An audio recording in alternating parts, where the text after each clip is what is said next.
पिछले कुछ दिनों से हम देख पा रहे हैं कि मीम कॉइन की बहुत ज़्यादा हाइप बनी हुई है और इसकी वैल्यू भी बहुत अच्छी रही है। लिस्टिंग हुई है बाइनेंस के ऊपर और इसी के साथ साथ ये अपने एनएफटीज दे रहे हैं, एयर ड्रॉप्स दे रहे हैं, जो सब कुछ आपको मैं पिछली वीडियोस में बता चुका हूँ।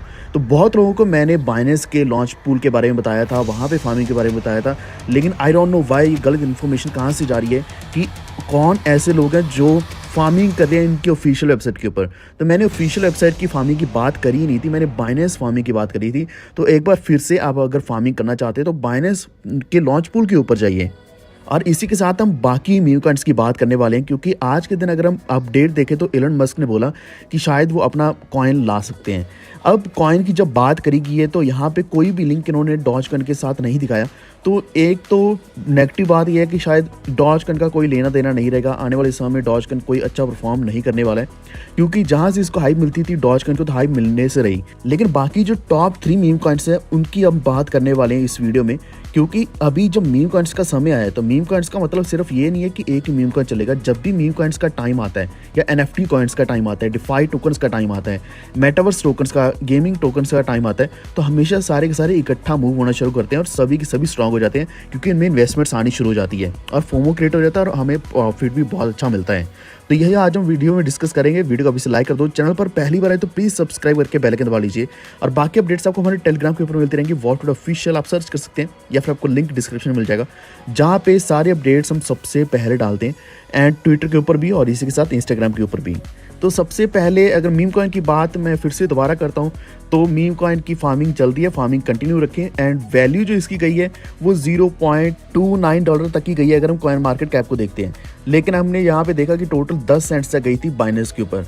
तो ये प्राइस की जो वैल्यू है नीचे नहीं गिरी है, तो इससे एक्सपेक्टेशन यही है कि ये कॉइन अभी और ऊपर जा सकता है, अभी भी इसमें पोटेंशियल है। अब हम सबसे पहले मीम कॉइन की बात करने वाले हैं। तो पहला है फ्लॉकी इनू।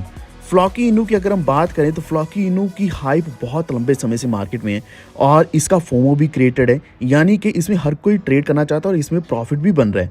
इसके पीछे रीजंस क्या हैं? तो जब भी ऐसा मीम कॉइन अगर फंडामेंटली स्ट्रांग होता है तो उसमें बहुत अच्छा पैसा आता है। अब देखो यहाँ पे 2-3 चीज़ें होती हैं, या तो फंडामेंटली स्ट्रांग होना चाहिए, यानी कि इनका इकोसिस्टम भी बड़ा होना चाहिए और इकोसिस्टम के ऊपर ये काम भी करें, एक्टिव रखें। दूसरा है कि अगर किसी बड़ी एक्सचेंज के ऊपर लिस्टिंग होती है, जैसे कि मीम लैंड के मीम कॉइन की लिस्टिंग हुई थी। अब फ्लॉकी इनू की अगर हम बात करें तो इन्होंने अपना एक सिस्टर टोकन के नाम से निकाला। अब यहाँ पे आप देख सकते हैं एक सिमिलैरिटी है, जैसे कि मीम कॉइन जो मीम लैंड का है उन्होंने नाम ही मीम रख दिया। अब यहाँ पे फ्लॉकी ने अपनी सिस्टर टोकन का नाम ही टोकन रख दिया। अब इसको टोकन 5 बोल रहे हैं, टोकन बोल रहे हैं, यानी कि नाम ही टोकन रख दिया। तो इस टोकन की जो लिस्टिंग है कई सारी एक्सचेंजेस के ऊपर हुई है, बिट्रू के ऊपर हुई है, बायबिट के ऊपर हुई है। तो जब भी इनकी जैसे जैसे एक्सचेंजेस के ऊपर लिस्टिंग होती चलती जा रही है, तो साथ साथ क्या कि फ्लॉकी इनू का जो ओवरऑल प्रोजेक्ट है वो भी स्ट्रांग होता जा रहा है। ये एक तरीके की स्ट्रैटेजी होती है, जब भी अगर हाइप कम होती है तो हमेशा शिबा इनू ने भी यही किया, उन्होंने अपने सिस्टर टोकन्स, अपने इकोसिस्टम के टोकन्स को लॉन्च किया, छोटे छोटे टोकन्स को लॉन्च किया। अब उनकी हाइप क्या है, रेगुलर बेसिस पर बनी रहती है। और सिमिलरली इन्होंने ऐसा किया कि अपना टोकन 5 टोकन इन्होंने लॉन्च करते हैं, जिसका नाम ही टोकन है, वैसे इसका नाम एक्चुअल में टोकन 5 है। एक और बड़ी बात यह है कि ये अभी बाइनेंस के ऊपर अवेलेबल है और इसको बाइनेंस फ्यूचर्स में भी 50x लेवरेज तक ट्रेड किया जा सकता है। अब इतना बड़ा प्रोजेक्ट बन चुका है कि इसकी बाइनेंस के ऊपर भी लिस्टिंग है। इसी के साथ फ्लॉकी की सबसे बड़ी चीज मुझे ये लगी है वो ये कि इसका टीवीएल इसका $54.4 मिलियन तक पहुंचा आज के दिन, यानी कि यहाँ पे लोगों को इतना ज्यादा विश्वास है कि उन्होंने स्टेकिंग यहाँ पे कर दी है। जितना बड़ा अमाउंट लॉक्ड होता है उतना ही प्रोजेक्ट स्ट्रांग होता है। तो 17% जो फ्लॉकी की सप्लाई है, जो कि 17-18% लगभग बन रही है, सारी की सारी क्या है कि टीवीएल में जा चुकी है, लॉक्ड हो चुकी है। इसी के साथ फ्लॉकी दाओ ने एक और बड़ी चीज़ करी है कि इन्होंने ऑन चेन जो टैक्स रेट था उसको कम किया है, यानी कि जितनी भी ट्रांजैक्शंस होने वाली जिसमें टोकन 5 रहेगा, जो इसका फर्स्ट प्रोटोकॉल है, उसमें क्या कि अभी टैक्सेस कम किए गए और देखते देखते यही टोकन इनका बाइनेंस, क्यूकॉइन, बायबिट बड़ी बड़ी एक्सचेंजेस के ऊपर लिस्ट भी हो गया। यही कारण है कि फ्लॉकी इनू में आप अभी भी इन्वेस्ट कर सकते हैं। इसी के साथ अगर हम बात करें शिबा इनू की, तो शिबा इनू हमेशा one of the best project रहे। अगर हम सिर्फ एज ए मीम कॉइन भी देखते हैं, अगर इसका इकोसिस्टम देखते हैं तब भी बहुत स्ट्रॉन्ग है। तो इनका जो शिब नेम सर्विस के नाम से SNS के नाम से शिबेरियम पर एक प्रोजेक्ट लाइव हुआ था, तो उसकी भी हाइप लगातार बन रही है, यानी कि इसको आइडेंटिटी के लिए यूज़ किया जाएगा। तो ये एक बहुत ही लेजिटिमेट प्रोजेक्ट इन्होंने रेडी किया है। यही कारण है कि हमेशा मैं बोलता कि शिबा इनू एक मीम प्रोजेक्ट नहीं है, बल्कि इन्होंने इकोसिस्टम ही इतना बड़ा बना लिया है कि जिसमें इन्होंने सेल्फ सोवरेन आइडेंटिटी बनाई है, SSI जिसको हम बोल सकते हैं, जिससे क्या कि इनका इकोसिस्टम एक बहुत ही अच्छा एडिशन भी हुआ है।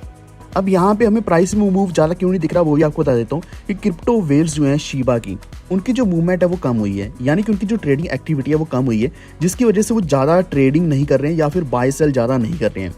और डिमांड की अगर हम बात करें तो इस वक्त डिमांड जो शिबा इनू की वो थोड़ी कम चल रही है, लेकिन उसके उल्टा अगर हम सेल का देखें तो सेल का प्रेशर जो है वो ज़्यादा दिख रहा है एज़ कम्पेयर टू डिमांड। यही कारण है कि हम पहले एक डाउन स्विंग एक्सपेक्ट कर रहे हैं कि इसमें डाउन स्विंग आएगा, नीचे को प्राइस जाएगा, उसके बाद हमें ऊपर को एक रैली देखने को मिल सकती है जो कि नवंबर महीने के अंदर अंदर पॉसिबल भी है। तो यहाँ पे आप प्राइस देख सकते हैं 0.000007 चल रहा है, लेकिन यहाँ पे जो 79 है तो यहाँ पे एक जीरो कम हो सकती है नवंबर महीने के अंदर, यानी कि $0.00001 तक इसका प्राइस जा सकता है। अब इसका रीज़न ये है कि यहाँ पे जो ट्रेडिंग अमाउंट था वो धीरे धीरे क्या है कि शिफ्ट होता गया मीम कॉइन के ऊपर, जो मीम लैंड का है जिसके हम बहुत दिनों से बात कर रहे हैं। तो उसमें बहुत ज़्यादा अमाउंट गया है, काफ़ी ज़्यादा ट्रेडिंग उसमें हुई है, अभी भी देख पाओगे आप उसके ऊपर ट्रेडिंग काफ़ी ज़्यादा चल रही है।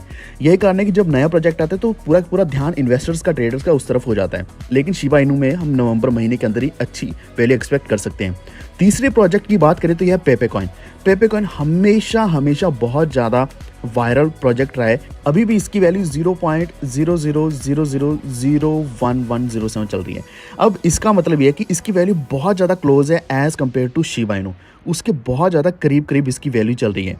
लेकिन पेपे की सबसे बड़ी जो अपडेट है वो यही है कि पेपे के ट्रिलियंस ऑफ टोकन्स जो हैं वो वेल्स के द्वारा बाय किए गए हैं।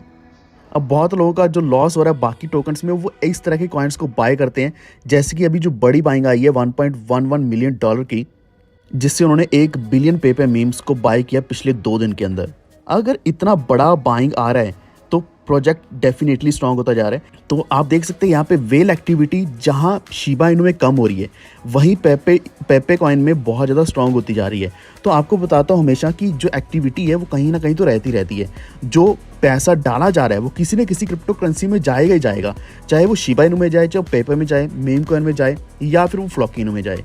तो मीम वाले जो इन्वेस्टर्स है वो इन मीम्स में ही इन्वेस्ट करते हैं। जो भी वायरल प्रोजेक्ट होगा या फिर वो जिसमें ज़्यादा इन्वेस्ट करते हैं वो प्रोजेक्ट उल्टा वायरल हो जाता है।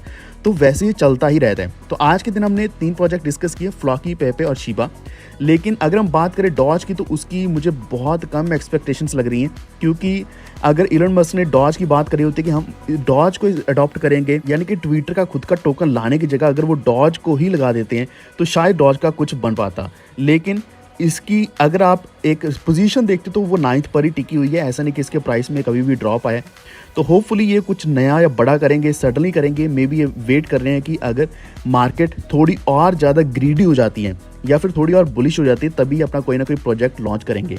तो आपको कोई और किसी भी मीम कॉइन के बारे में इन्फॉर्मेशन चाहिए, मैं नेक्स्ट वीडियो में कवर करूँगा। मानता हूँ इस वीडियो में मैं ज़्यादा डीपली नहीं जा पाया, लेकिन नेक्स्ट वीडियो में 1 बाय 1 करेंगे, यानी कि 1 on 1 किसी एक प्रोजेक्ट को पूरा ढंग से तलाश के यहाँ पे आपके सामने वीडियो लेकर आऊँगा, पूरा रिसर्च करके। लेकिन आपको ये वीडियो अगर अच्छा लगा है please like and share this video, और इसी के साथ हमारे चैनल को सब्सक्राइब करके बेल आइकन दबा लीजिए ताकि आप तक आने वाली वीडियोस की नोटिफिकेशन हमेशा पहुँच रहे हैं। ये वीडियो देखने के लिए धन्यवाद।